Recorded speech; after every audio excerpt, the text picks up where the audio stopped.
sou a professora Sheila Feitosa, professora de arte de vocês do 6º ano. Bom estar de volta com vocês e hoje nós vamos ver um pouquinho sobre teatro. O que é o teatro? O teatro, a palavra teatro é uma palavra de origem grega que significa lugar para ver, né? O teatro também pode ser considerado o conjunto de peças a serem apresentadas a um público. E também o teatro é o prédio físico, onde as pessoas vão se apresentar e as outras vão assistir, certo? A arte do teatro tem a ver com duas artes fantásticas, a arte da dramaturgia e a arte da encenação.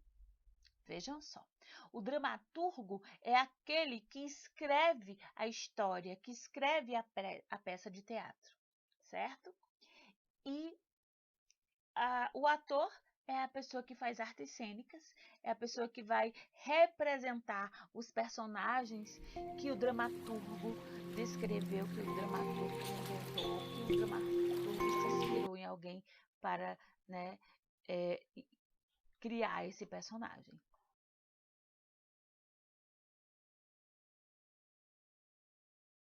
Então, o teatro ele tem a ver com a beleza, com a suavidade, né? E tem a ver também com a rudez da vida.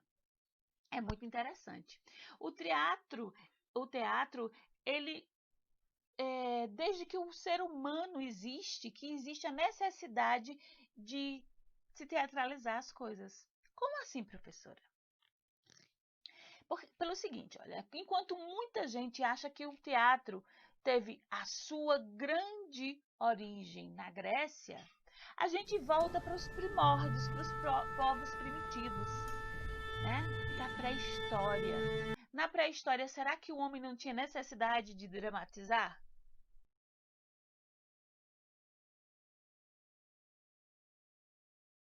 Né? Imagine, se ele chegava nas cavernas e desenhava nas cavernas com as pinturas rupestres. Eles desenhavam o quê? O seu dia a dia. E a gente sabe que os gestos, o desenho, ele veio bem antes da fala, né? Do advento da escrita também, que a escrita veio depois da fala. Então, imagine, se você não falava e se você não escrevia, como é que você ia se expressar? Que tal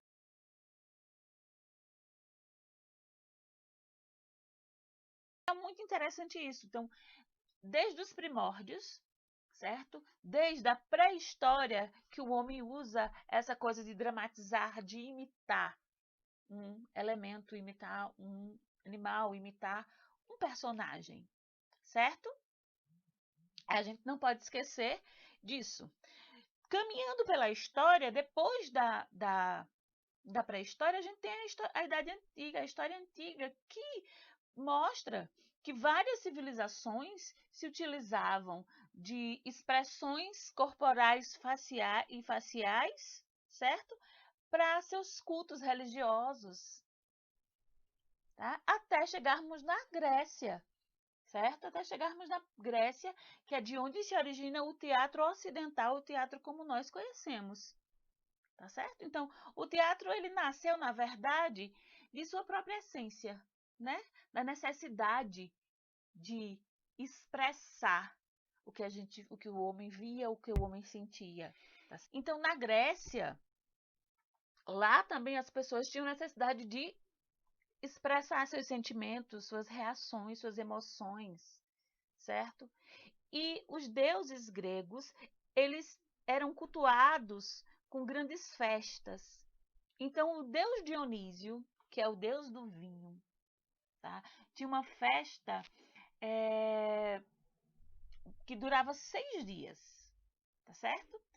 E nessa festa, numa interpretação, na verdade, um cidadão grego, Tespes, que é considerado o primeiro ator do mundo, tá certo? Ele é considerado o primeiro ator do mundo.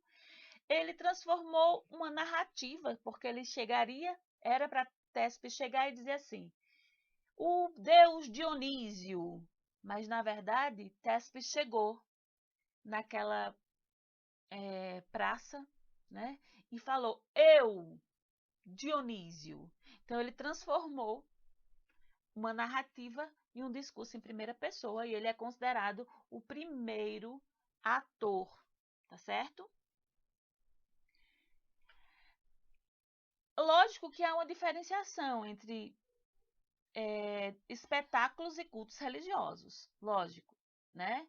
Depois disso, depois que se viu a criação de um discurso, a criação de uma peça, no caso Thespis como primeiro ator, houve esse desmembramento, né? Houve o teatro separado dos cultos religiosos. Mas, a princípio, o teatro grego ele surgiu com Thespis na grande festa de homenagem a Deus Dionísio, tá certo? Então, eles criaram espetáculos próprios para o que eles chamariam de teatro posteriormente, certo? E o teatro como nós conhecemos hoje, o teatro ocidental, ele é grego, né, de origem grega, inclusive na sua forma. Porque o teatro grego, a gente lembra o Coliseu, né, lembra os grandes monumentos dos gregos e dos romanos, que posteriormente os romanos pegaram, né, essa coisa do teatro, das grandes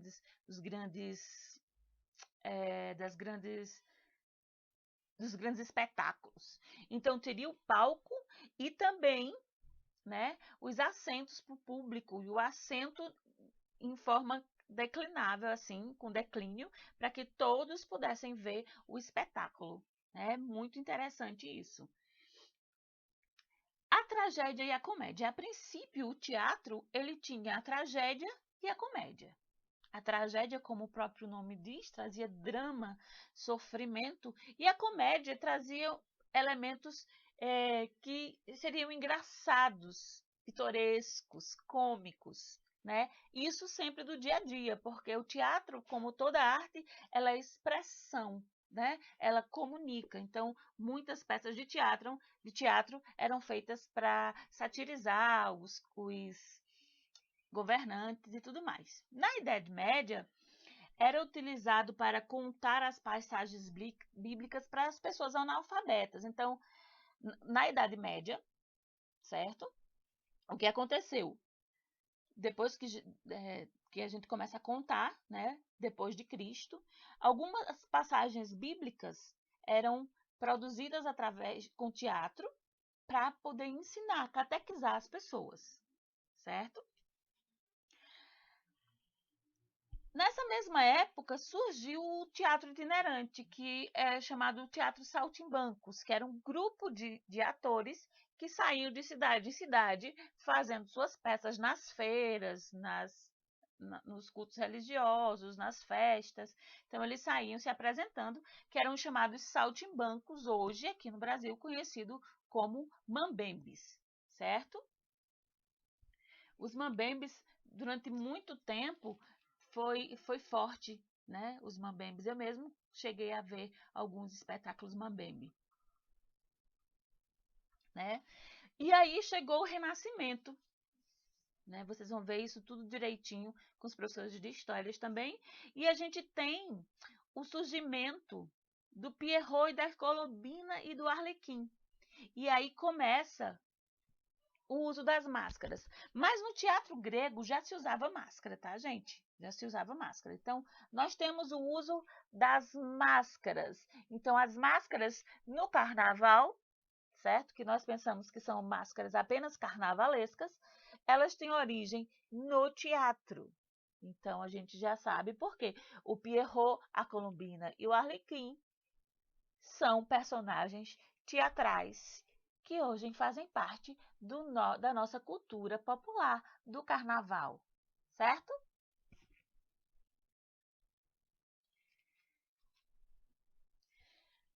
No século XVI houve uma grande revolução teatral. Por quê? Porque surgiu o grande dramaturgo William Shakespeare.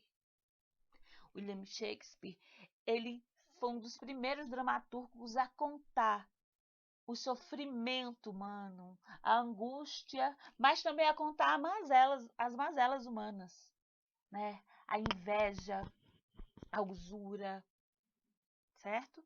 Então, Shakespeare, vocês devem conhecer aquela famosa frase que diz assim: ser ou não ser, eis a questão, né? Que é de um dos trabalhos de Shakespeare, que se chama Hamlet.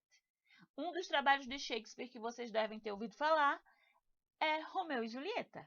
É natural, né, a capacidade do ser humano de representar e de se comunicar através do corpo, né? Mesmo que nunca fez teatro, é capaz de imitar uma pessoa ou contar um fato representando pessoas que estão envolvidas nesse fato, né? A gente imita um professor, a gente imita um colega, e aí a gente está dramatizando. O uso da dança imitativa, né? Foi muito forte no teatro e ainda hoje é. Então, muitos espetáculos teatrais não têm como é que eu vou dizer, um texto, certo? Com uma língua. Ele vai usar uma outra linguagem, gestos, né? Movimentos corporais, som, iluminação. Então, a criatividade do diretor de arte, por exemplo, do diretor de uma peça de teatro, porque no teatro se envolve vários profissionais, não só o dramaturgo que escreveu o texto e o ator, mas no teatro envolve o diretor, certo? O diretor de cena, quando a peça é muito grande, envolve o diretor, o sonoplasta, a iluminação, uma série de coisas para que aquela cena se transforme, né? Passe uma verdade nela. Então, acredita-se que... E no teatro existem vários tipos de peça. Existe o auto, existe a novela, existe o monólogo, existem vários tipos de peças teatrais, certo? Quem nunca assistiu aquele famoso filme O Alto da Compadecida, né? Que era, de Ariano Suassuna, que era, na verdade, um cordéis que ele transformou no livro, que foi encenado em teatro primeiro, para depois ir para a televisão, certo? Então, os grandes atores da televisão hoje, do cinema, eles passaram pelo teatro. O teatro é uma grande escola de atores, certo? Então, como eu estava dizendo a vocês, existem muitos profissionais dentro do teatro, e cada um deles com sua especificidade, com sua peculiaridade, com sua criatividade e com a sua necessidade, com a necessidade e com a sua importância. Então, um espetáculo, ele precisa de iluminação, ele precisa de música, ele precisa de direção, além do ator e do dramaturgo, certo? Eu espero que vocês entendam bem isso. Quando a gente fala em teatro, a gente pensa somente no ator, né? Mas por trás do ator tem uma gama de profissionais trabalhando para que aquela peça dê certo, ok? A gente fica por aqui hoje. Façam as atividades que estão postadas na sala e até semana que vem. Um grande abraço e a gente